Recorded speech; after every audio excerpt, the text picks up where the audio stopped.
hari Senin, tanggal 12 Rabiul Awal tahun ke-11 Hijriah, Allah perintahkan kepada malaikat Jibril, Jibril, kau turun jemput kekasihku Muhammad, cabut nyawanya.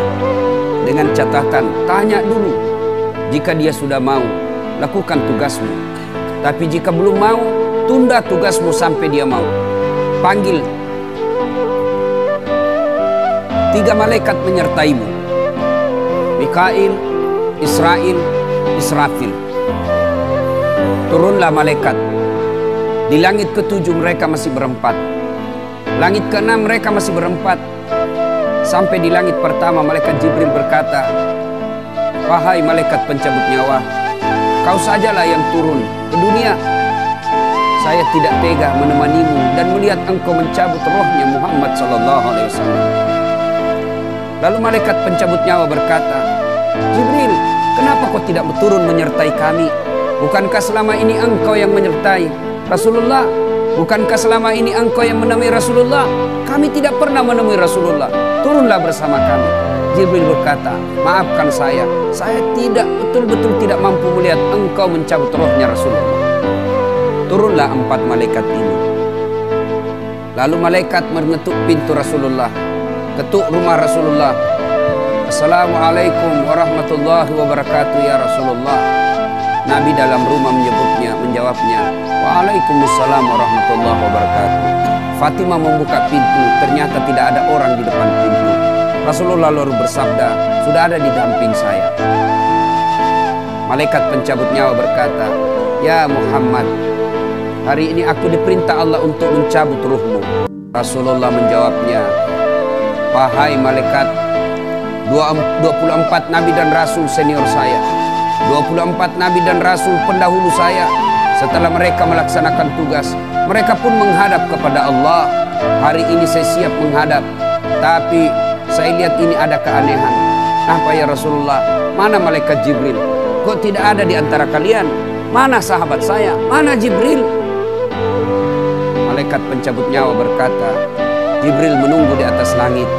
Dia tidak datang untuk menyertai kami. Lalu Nabi perintahkan, kau panggil dulu. Ada perkara yang penting yang ingin saya tanyakan kepada Jibril. Setelah itu saya siap menghadap kepada Allah.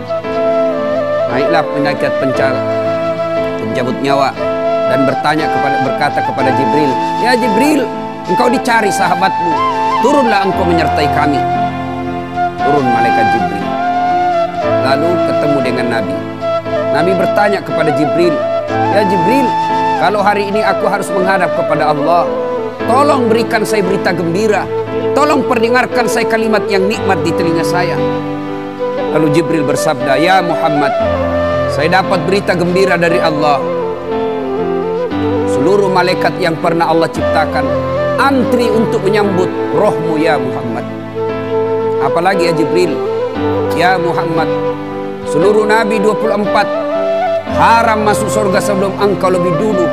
Meskipun engkau nabi paling terakhir, tapi Allah memberikan garansi dan jaminan haram seluruh nabi dan rasul masuk ke dalam surga sebelum engkau lebih dulu ya Muhammad. Nabi mengucapkan alhamdulillah. Apalagi ya Jibril, ya Muhammad, jika engkau punya dosa dan kesalahan, Allah telah mengampuni dosa dan kesalahanmu. Nabi bersabda, alhamdulillah.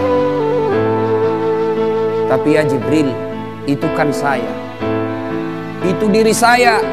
Ya Jibril, saya tidak cemas soal diri saya tidak ragu soal diri saya. Yang saya cemaskan umatku ya Jibril. Bagaimana umatku sepeninggal aku kelak? Subhanallah, Nabi tidak mencemaskan anaknya, Nabi tidak mencemaskan istri beliau, Nabi tidak mencemaskan keluarga beliau. Yang beliau cemaskan umatku ya Jibril. Jibril lalu berkata, baiklah kalau begitu ya Muhammad, nantikan saya. Jibril lalu menghadap kepada Allah. Selang beberapa saat muncul kembali dan berkata, ya Muhammad, aku telah mendapat berita gembira dari Allah. Meskipun engkau sudah tidak di tengah-tengah mereka, meskipun engkau sudah tidak berada di tengah umatmu, selama umatmu berpegang kepada Quran dan Sunnah, mereka akan selamat dunia sampai di akhirat. Mendengar ini Rasulullah lalu tersenyum dan berkata, alhamdulillah, segala puji bagi malaikat pencabut nyawa, silahkan laksanakan tugasmu. Jibril mundur, majulah malaikat pencabut nyawa melaksanakan tugas dan berkata, kalau bahasa kita, ya Muhammad, maafkan saya tidak mampu melakukan ini, tapi ini perintah dari Allah. Lalu Nabi bersabda, laksanakan tugasmu, saya pun siap melakukan. Mundur malaikat Jibril, majulah malaikat pencabut nyawa melaksanakan tugasnya. Keluar rohnya Rasulullah, perlahan-perlahan meninggalkan telapak kaki Rasulullah.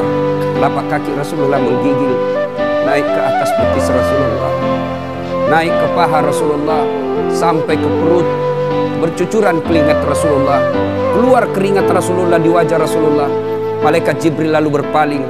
Nabi lalu bersabda, wahai malaikat Jibril, kenapa engkau palingkan mukamu? Apakah engkau jijik melihatku? Apakah jijik melihat wajah saya? Jibril bersabda, ya Muhammad, ketahuilah demi Allah yang menguasai segala-galanya, tidak aku jijik melihat mukamu ya Muhammad. Aku tidak tega melihat engkau menghadapi sakaratil maut. Aku tidak mampu melihat engkau menghadapi sakaratil maut.